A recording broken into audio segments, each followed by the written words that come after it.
جب میرے آقا صلی اللہ علیہ وآلہ وسلم کا وصال ہو گیا، جب آقا پردہ فرما چکے، تو بلال حبشی رضی اللہ تعالی عنہ کی کیفیات کیا تھی آپ جانتے ہیں ان کی کیفیات، انگلش میں سنا ہے، آج اردو میں بھی اسی واقعے پر اپنی گفتگو کو ختم کرتا ہوں۔ سیدنا بلال حبشی رضی اللہ تعالی عنہ کو جب میرے آقا صلی اللہ علیہ وآلہ وسلم کی جدائی کا درد اس قدر ہوا کہ جب مدینہ المنورہ کی گلیوں میں چلتے، ہر طرف میرے آقا صلی اللہ علیہ وآلہ وسلم کے چہرے والضحا کو تلاش کرتے تھے، آقا کے حسن کے متلاشی تھے کہ کسی طرح آقا صلی اللہ علیہ وسلم کا حسین چہرہ میری نگاہوں کے سامنے آ جائے۔ رسالت مآب صلی اللہ علیہ وآلہ وسلم کے بارے میں دیگر صحابہ کرام علیہم رضوان سے بلال حبشی رضی اللہ تعالیٰ عنہ یہ سوال کیا کرتے تھے کہ کیا تم نے میرے محبوب کو کہیں دیکھا ہے، کیا تم نے میرے آقا کو کہیں دیکھا ہے؟ آقا صلی اللہ علیہ وسلم پردہ فرما چکے ہیں، میرے آقا صلی اللہ علیہ وسلم اس دنیا سے جا چکے ہیں، اور سیدنا بلال رضی اللہ تعالیٰ عنہ آقا صلی اللہ علیہ وسلم کے بارے میں صحابہ سے پوچھ رہے ہیں، طیبہ کی گلیوں میں سوال کر رہے ہیں، بتاؤ میرا محبوب کہیں دیکھا ہے؟ اور پھر وہ وقت بھی آتا ہے جب بلال حبشی رضی اللہ تعالیٰ عنہ مدینہ المنورہ کو چھوڑ کر ملک شام کے شہر حلب میں تشریف لے جاتے ہیں، کیونکہ طیبہ میں آقا کی یاد آتی ہے، طیبہ کی گلیاں آقا کی یاد دلاتی ہیں بلال حبشی رضی اللہ تعالیٰ عنہ کو۔ بلال حبشی ملک شام کے شہر حلب میں چلے جاتے ہیں، 1 سال حلب میں گزارتے ہیں، اور پھر ایک وقت ایسا آتا ہے قسمت انگڑائی لیتی ہے، مدینے والے کا دیدار کرتے ہیں، آقا خواب میں تشریف لاتے ہیں، خواب میں آ کے آقا بلال حبشی سے فرماتے ہیں، ہے میرے بلال میرے شہر کو کیوں چھوڑ دیا؟ ہے میرے بلال میری یاد نہیں آتی، مجھ سے ملنے کا جی نہیں کرتا، کیا تم مجھ سے ملنا نہیں چاہتا؟ بلال حبشی رضی اللہ تعالیٰ عنہ رات کے وقت آنکھ کھلتی ہے، بے چین ہو جاتے ہیں، فوراً بلال حبشی اٹھتے ہی اونٹی پر سوار ہو کے مدینہ المنورہ پہنچ جاتے ہیں، مدینہ المنورہ کے در و دیوار کو دیکھتے ہیں، آقا کو تلاش کر رہی ہیں بلال حبشی کی آنکھیں کہ آقا کہاں ہیں؟ خواب میں آ کے آقا نے بلایا تھا، پھر حجروں میں چلے جاتے ہیں، آقا کو تلاش کرتے ہیں، آقا نظر نہیں آ رہے، پھر بلال حبشی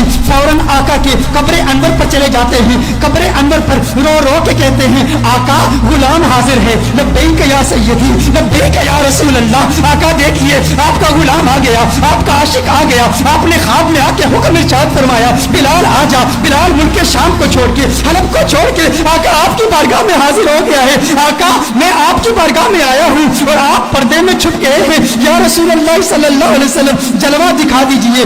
اس کے فوراً بعد ایک کیفیت طاری ہوتی ہے، ایسی وجدانی کیفیت طاری ہوتی ہے کہ بلال حبشی بے ہوش ہو کر گر پڑتے ہیں۔ بہت دیر کے بعد صحابہ کرام علیہم رضوان بلال حبشی کو اٹھا کر باہر لے جاتے ہیں، جب باہر لے جاتے ہیں بلال حبشی آنکھ کھولتے ہیں، اس وقت مدینہ المنورہ کی گلیوں میں ہر طرف شورا ہے، ہر طرف ایک ہی شور ہے، سنا ہے بلال حبشی لوٹ کے آ گئے ہیں، سنا ہے آقا کا غلام لوٹ کے آ گیا ہے۔ چشمے تصور سے تخیل باندھیے ان گھڑیوں کا کہ جب مدینے کے باسیوں نے بلال حبشی کی اذانیں سنی تھی، آقا کی موجودگی میں سنی تھی، ہر طرف ایک ہی چرچا ہے بلال حبشی آ گئے ہیں۔ اب لوگ چاہتے ہیں بلال حبشی کی زیارت کریں کہ آقا کے جانے کے بعد، آقا کے پردہ فرمانے کے بعد، آقا کی جدائی کے بعد بلال حبشی کو کسی نے دیکھا نہیں تھا، 1 سال کے بعد بلال حبشی واپس آئے، اب ہر شخص آتا ہے مسجد نبوی شریف میں بلال حبشی کا دیدار کرتا ہے، اور پھر صحابہ عرض کرتے ہیں، ہے بلال ذرا اپنی آواز تو سنا دیں۔ میرے بھائیو، جب انسان کو کسی سے پیار ہوتا ہے، جب انسان کو کسی سے محبت ہوتی ہے، اگر وہ محبوب دنیا سے چلا جائے تو اس کے محبوب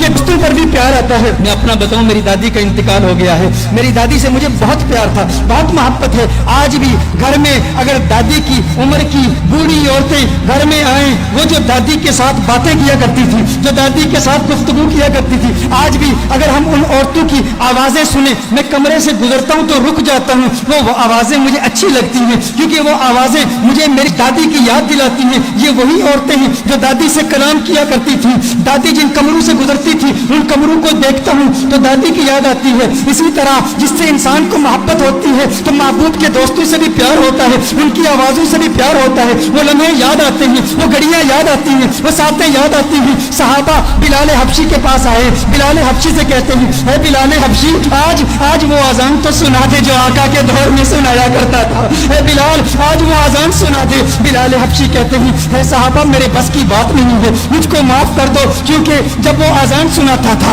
جب اشہد ان محمد رسول اللہ صلی اللہ علیہ وسلم پڑھتا تھا، چہرہ والضحیٰ میری نگاہوں کے سامنے ہوتا تھا۔ آج اگر اذان پڑھوں گا آقا کا چہرہ کیسے دیکھوں گا؟ آقا کا چہرہ نظر نہ آیا، میرے لیے ناقابل برداشت ہے، میں برداشت نہیں کر پاؤں گا۔ صحابہ نے کہا ایک ہی ترکیب ہے، ایک ہی طریقہ ہے، آج بلال کسی کی نہیں سنے گا، لیکن 2 شہزادے ایسے بھی ہیں جن سے آقا کو پیار ہے.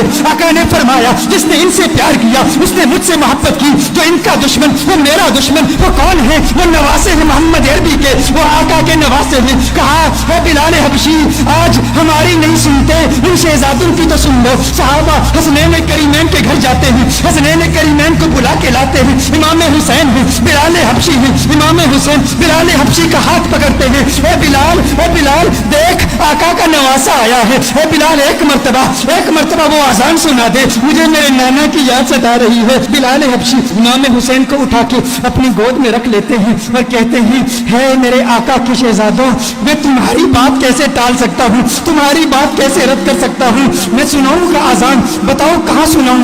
امام حسین بلال حبشی کے ہاتھ کو پکڑ کے فوراً مسجد میں لے جاتے ہیں. کہا اس مسجد کی چھت پہ کھڑے ہو کے آزان سناؤ. اب بلال حبشی آزان پڑھتے ہیں. طیبہ کی گلیوں میں بلال حبشی کی وہ آواز گونجتی ہے, اللہ اکبر اللہ اکبر اللہ اکبر اللہ اکبر, اشہد ان لا الہ الا اللہ اشہد ان لا الہ الا اللہ. مدینہ المنورہ کے بازاروں میں بلال حبشی کی آواز جب گونجتی ہے تو طیبہ کے مکین بچے, بزرگ, نوجوان, مرد, عورتیں سب کمروں سے باہر نکل آتے ہیں. یہ آواز ہمارے لیے آقا کی یاد تازہ کر رہی ہے. دیکھتے ہیں کہ بلال حبشی آ گئے تو ننھے بچے بھی اپنی ماں سے پوچھتے ہیں آقا کے مؤذن تو آگے, آقا کب آئیں گے.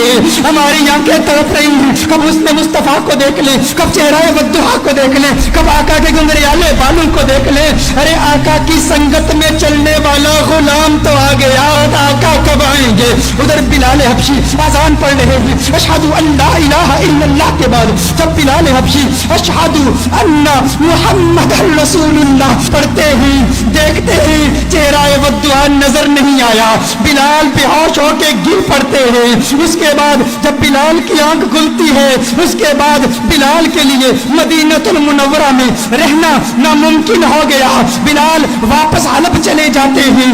یہ انداز ہے میرے آقا کے عاشقوں کے. ہم ہمیشہ کہا کرتے ہیں کیا وجہ ہے کہ یہ انداز ہماری نوجوان نسل کے دلوں میں ابھی تک منتقل نہیں ہوا. ہمارا بچہ کرکٹرز کے نام جانتا ہے, ہمارا بچہ فٹ بالرز کے نام جانتا ہے, ہمارا بچہ باکسرز کے نام جانتا ہے, ہمارا بچہ ریسلرز کے نام جانتا ہے, ہمارا بچہ دنیا کی سیلیبریٹیز کے نام جانتا ہے, ہمارا بچہ کارٹون کے کیریکٹرز کے نام جانتا ہے, ہمارا بچہ بالی ووڈ سٹارز کے نام جانتا ہے. لیکن ہمارا بچہ آقا کی نگاہوں کے اسٹار بلال حبشی کا نام کیوں نہیں جانتا. یہ ہم پر فرض ہے. اگر عشق مصطفیٰ کی محفل سجائی ہے تو آج ارادہ کر لیں ہر روز رات سونے سے پہلے ہم بلال حبشی کے واقعات اپنے بچوں کو سنائیں گے. ہم حضرت ابو بکر کی قربانیاں اپنے بچوں کو سنائیں گے, مولا علی کی شجاعت کے واقعات اپنے بچوں کو سنائیں گے اور انہیں بتائیں گے کہ اس دنیا میں اگر عزت کے ساتھ رہنا ہے تو آقا کا عشق اپنے دل میں سنبھال لو کہ یہ وہ عشق ہے جو انسان کے